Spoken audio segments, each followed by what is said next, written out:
Why does a Christian union need a CU patron? Of course, it could be called in different titles. The teacher in charge of Christian Union. He could also be called the advisor of the Christian Union. He could be called many things, but the usual title in Kenya is patron, the Christian Union patron. Normally, this is one of the teachers who is held responsible on behalf of the headmaster on how the club, when the CU is seen as a club, is running. Of course, although the Christian Union is a club, it is seen as different from other clubs in the sense that it should not even meet at the same time with the other clubs.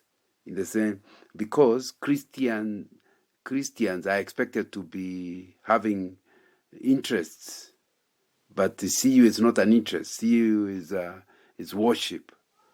So a Christian school would not give the times for the Christian meeting to be the same time with other clubs, because then it means that you are being made to make a choice between debating club and Christian Union, and that is not a fair debate, a fair choice. Similarly, the teacher in charge of Christian Union and the teacher in charge of debating have some things in common, but not everything. If you are not interested in debating, it will be difficult to help students in the issues of debating. As a teacher, a teacher needs to be, first of all, be a teacher. Therefore, he is in the staff meetings.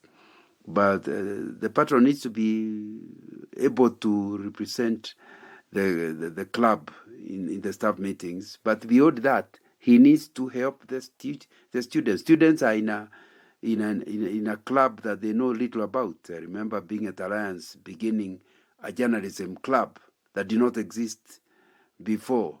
Now, you need a teacher who will research and look for information on journalism before you can make him a patron.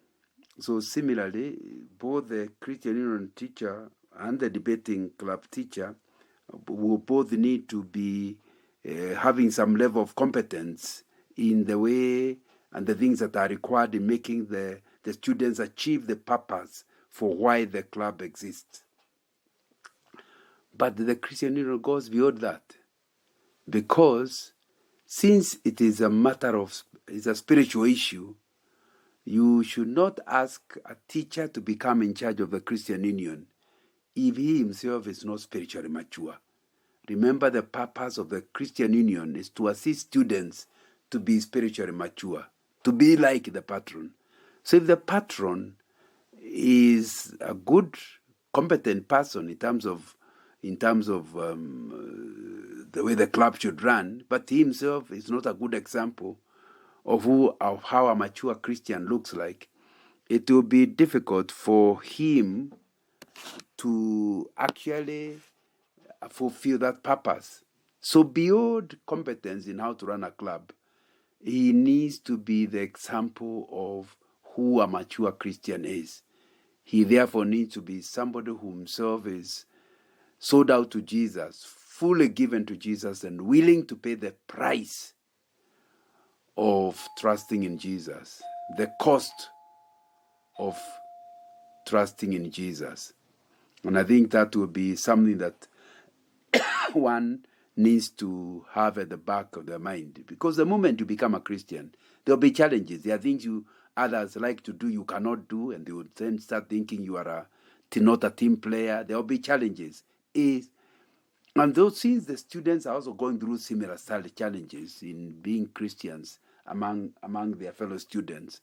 Shouldn't we then be looking for a teacher that is willing to pay the price? He is walking the talk. He is spiritually mature. He also should be the kind of a person who is witnessing to other teachers, so that as he tells the students to be witnesses among the student body, he is a good example of that. And he needs to be somebody who teaches whether he teaches well or not is secondary, but he is committed to teaching, to the teaching job. That the students who are in his class take him as somebody who takes who takes the responsibility very seriously. And I think that will be important. If the teacher is not seen to be somebody who is a good teacher or committed to teaching, and yet one of the things you are trying to get the students is to take their work seriously, their class work seriously, their other responsibility in the school seriously, so that you prepare them to become responsible citizens of their nation. How will he play his role? So I think it will be quite an important thing to know that for somebody to become a CU patron, they will certainly need to be mature Christians. And you know they are mature by the way they live their lives. They live in righteousness. The way they live their lives, they take their work seriously, and they serve the students like in their classroom, like people who are doing it for God, not just for themselves. And I think they also we have said, they are so convinced about their faith that they share it with others and seeking to bring other teachers to the Lord, including other students to the Lord. I think that's one of the things we have to establish as to who becomes a CU patron. Do then see that if you have somebody like that, you can't start asking, why does the Christian need a patron? You can see he will add value to the success of the Christian Union. That kind of a person will make the Christian Union a better body and better able to fulfill its vision, its reason for existence. And that's why it becomes very easy. So one of the reasons for the CU existing, the CU patron existing, is to be their representative in the staff room. When they are discussing issues about clubs, they are discussing issues about things, about student things. And somebody wants the CU to be banned, somebody wants the CU to be blamed for certain things. You have somebody who knows what's happening in the CU, and they will represent the CU so that they don't end up being discussed adversely when there is nothing wrong they have actually done.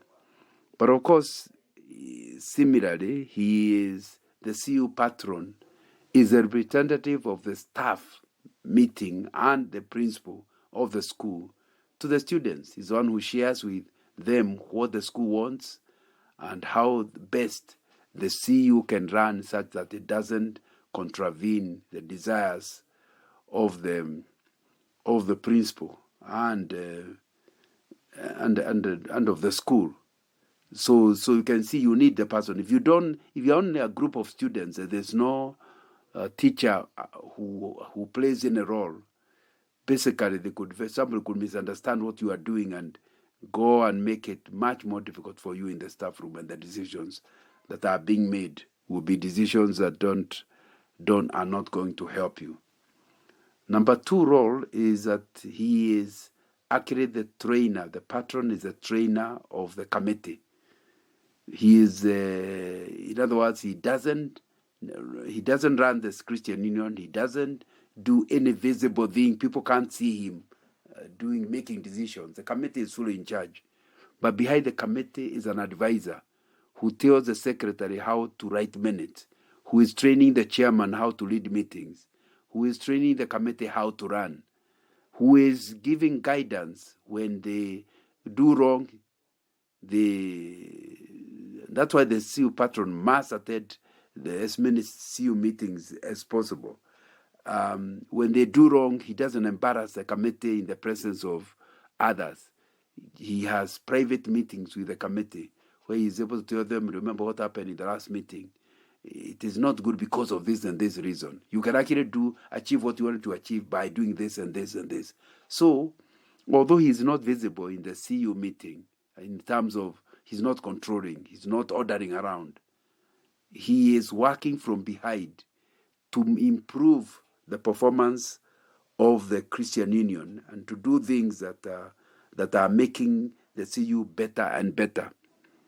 He's also the one who keeps reminding the committee what the vision of the CU is and why the CU exists. Remember, the committee, every year the committee is new.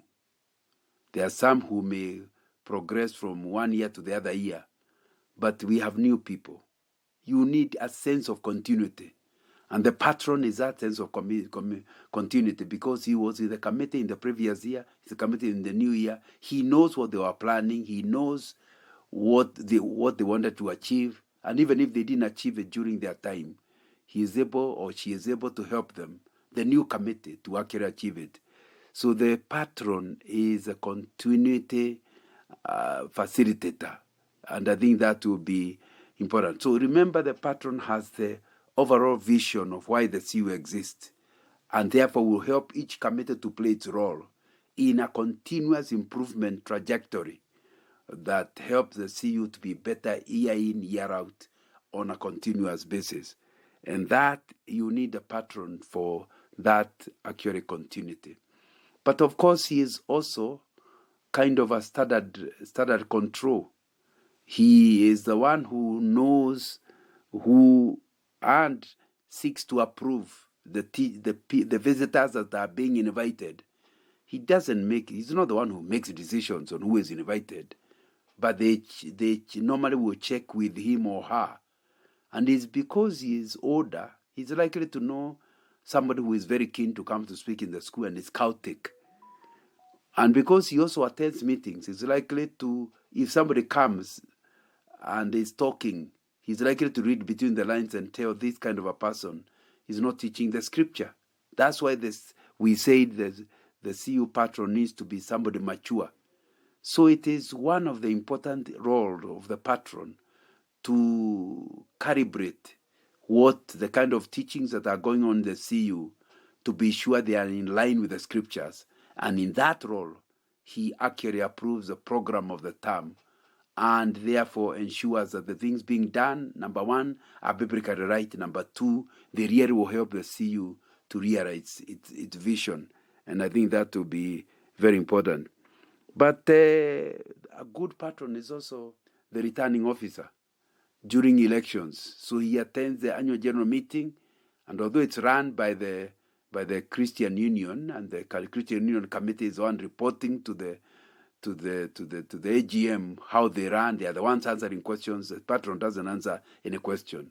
When finally they want to do elections, he's a returning officer, and is very keen that somebody who is not a serious Christian does not actually get elected. So they will be also involved in the shortlisting exercise of who can be nominated and before the elections are done.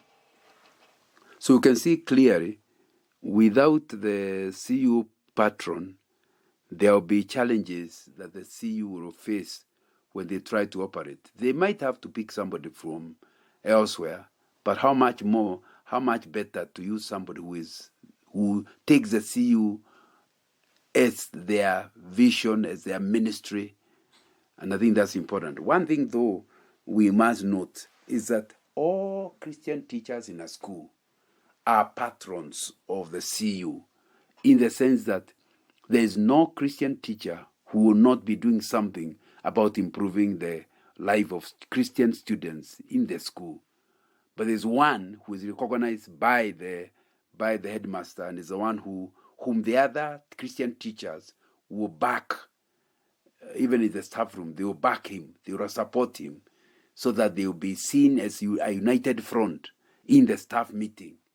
But every Christian teacher will, of necessity, be playing one or the other as a patron in terms of helping the CU to realize its vision. So you can see clearly, as Christian Union to run well, requires a born-again, mature Christian teacher who is interested in how it runs and is investing their time. They see it as their calling, and they are actually involved.